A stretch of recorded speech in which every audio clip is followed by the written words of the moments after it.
Nem toda mulher será mãe, mas toda mulher entrará na menopausa. Bem-vindo a Menotalk, é um podcast criado e idealizado para conversar sobre menopausa sem tabus e baseado em evidências científicas. Eu sou a doutora Giovanna Zulietti, eu sou médica, ginecologista, especialista em ginecologia endócrina e climatério pela USP e vou falar um pouco mais com vocês o que é climatério daqui para frente.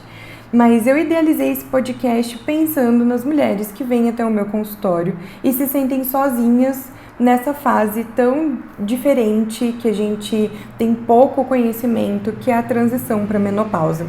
Eu escutei recentemente de uma paciente que ela se sentia sozinha nesse trajeto, não tinha com quem conversar porque ela estava numa menopausa precoce, as amigas não estavam passando por esse período e o único lugar que ela se sentiu segura em desabafar foi dentro do consultório.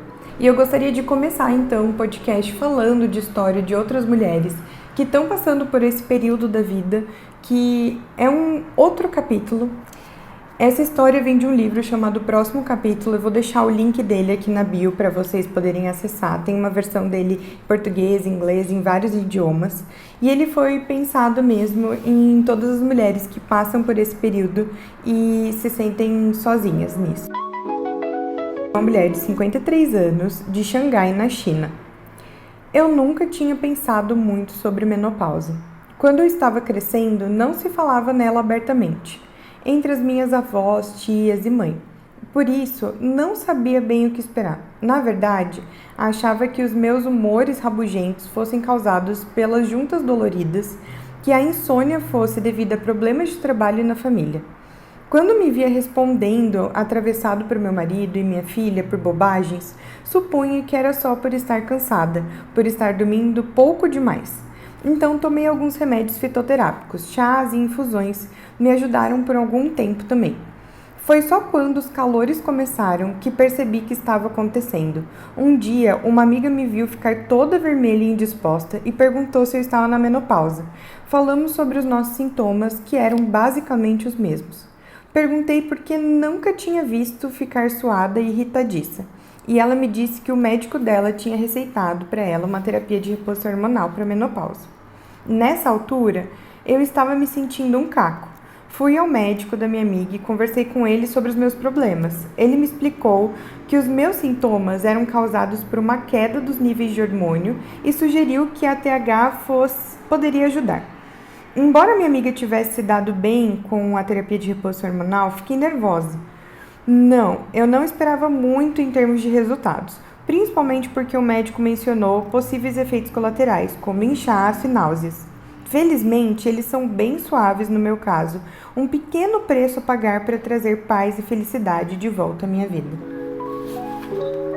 E o que a gente olha nessa história aqui? Tem tanta coisa nela, eu vou por pedaços, eu vou por partes. Então, a primeira coisa que ela traz pra gente é que ela tinha pensado pouco sobre a menopausa e não tinha tido informação dentro da família dela. A gente inicialmente busca as nossas informações dentro da nossa família, dos nossos núcleos, das nossas amizades, é onde a gente começa a ir atrás dessas informações. A gente vê as pessoas próximas passando por situações e é daí que vem a conversa, vem o diálogo e vem o pensamento, principalmente sobre a menopausa. Se não era algo que ela conseguia falar abertamente, ela não tinha informação sobre aquilo que estava acontecendo com o corpo dela. A mesma coisa na adolescência, Quando a gente não tem informação sobre as mudanças do nosso corpo, sobre a menstruação, vai ser sempre um impacto muito grande, vai ser um baque. Quando a gente já tem mais abertura para diálogo, a gente pensa sobre o assunto e quando ele acontece a gente está mais preparada. Então ela associou ali ao humor dela as juntas doloridas e a insônia, que era devido aos problemas do trabalho e na família.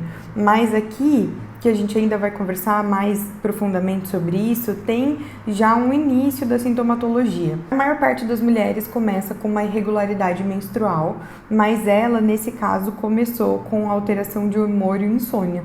E ela teve a sorte de ter ali iniciado os calores e perceber o que estava acontecendo e de ter uma colega passando pela mesma situação e poder encaminhar ela para um local seguro para ela poder ter informação de segurança e um tratamento adequado. Não viver isso em silêncio, que é o que acaba acontecendo com a maioria das mulheres. Elas acreditam que é um processo normal, natural e que elas precisam passar por esses sintomas e sofrer aquilo em silêncio, que outras mulheres passaram e não reclamaram, e é por isso que elas não têm informação, mas isso não é verdade. A gente sabe que até 2030 a menopausa vai atingir até 1,2 bilhão de mulheres em todo o mundo, e 47 milhões de mulheres estão nessa fase da vida a cada ano. De acordo com o nosso IBGE, 30 milhões de brasileiras nesse momento estão na menopausa, que é 7,9% da nossa população.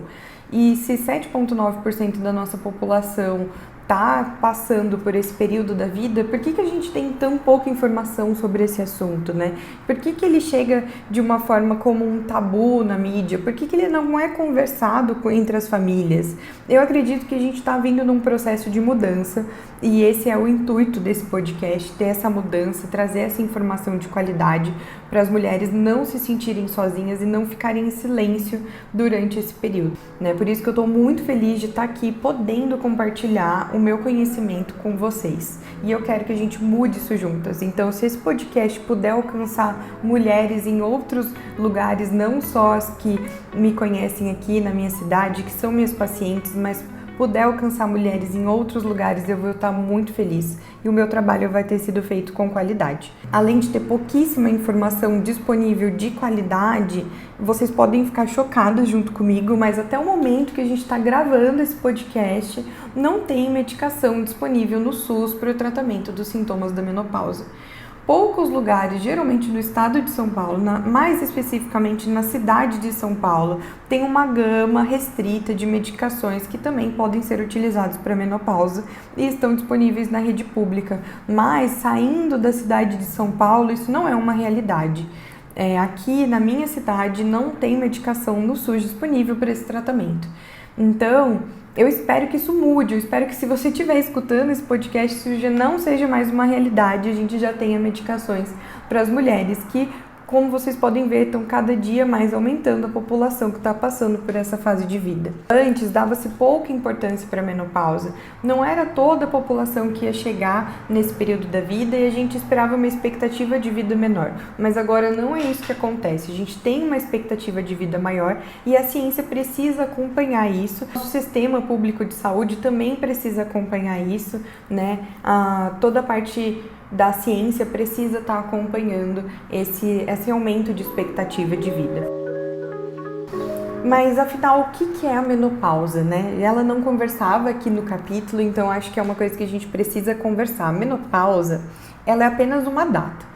É um ano sem menstruar, é um evento que a gente chama de fisiológico, ou seja, que é natural. Ele é inevitável e ele vai acontecer por causa do envelhecimento do nosso ovário e ele vai perdendo progressivamente a função.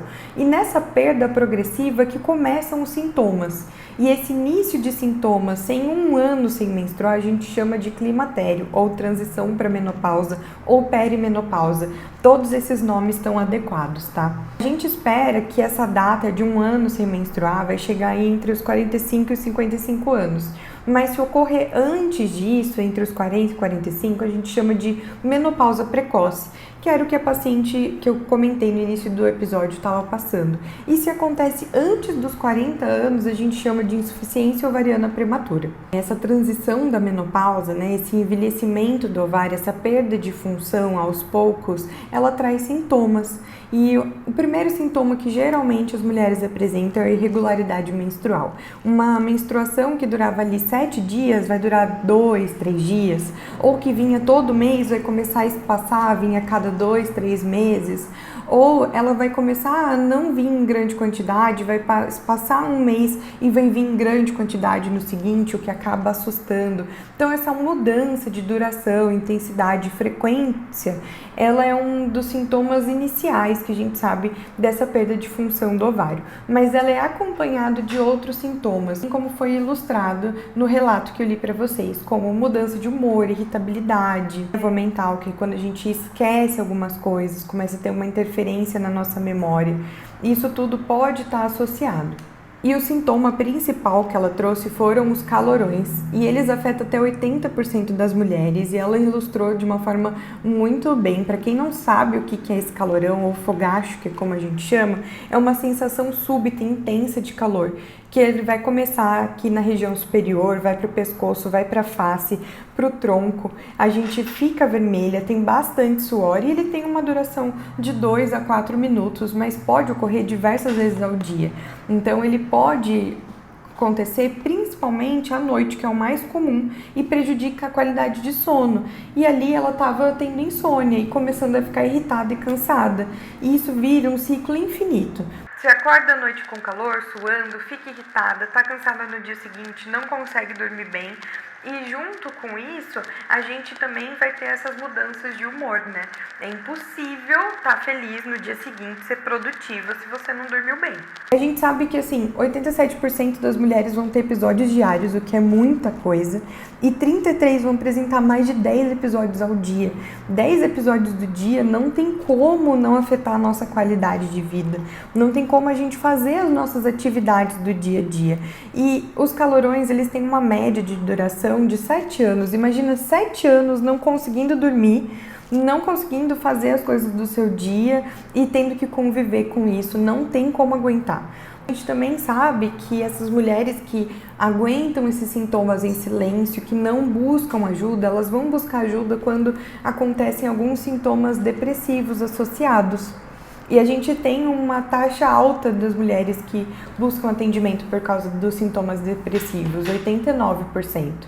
E a gente pode mudar isso, porque a gente pode começar a olhar para essas mulheres antes e a gente também pode devolver qualidade de vida para elas.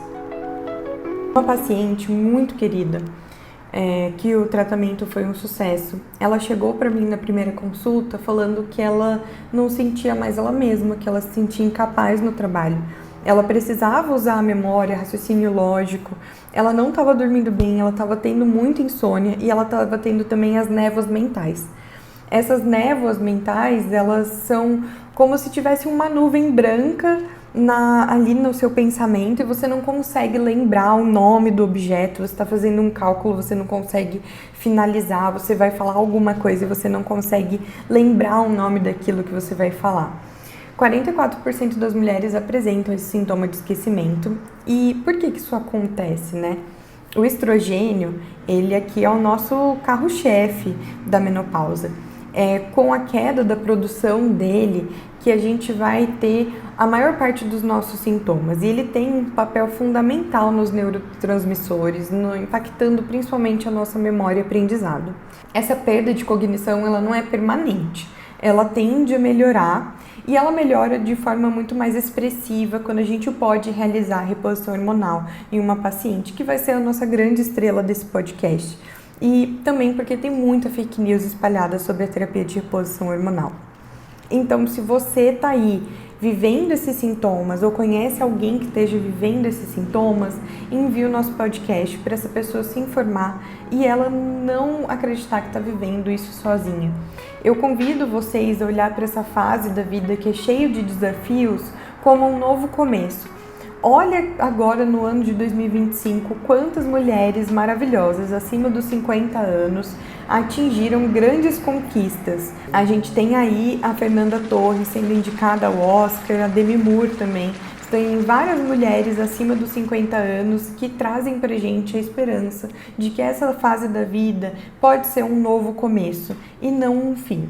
E não é porque os sintomas são esperados que a gente não deve tratar eles e não deve buscar por nossa qualidade de vida. Nem todas as mulheres vão ficar gestantes, mas todas as mulheres vão entrar na menopausa. Então a gente precisa ter mais informação de qualidade sobre esse assunto e menos mitos e tabus. Hoje eu vou estar abrindo uma caixinha de pergunta dentro do meu Instagram para vocês poderem mandar quais temas vocês querem que eu converse aqui sobre a menopausa, quais assuntos vocês querem trazer e também para você mandar a sua história, porque eu posso ler ela aqui para inspirar outras mulheres a passar por essa fase da vida e olhar para isso de uma outra forma. E esse é o Menotalk, eu espero que vocês tenham gostado e eu espero vocês para o nosso próximo episódio.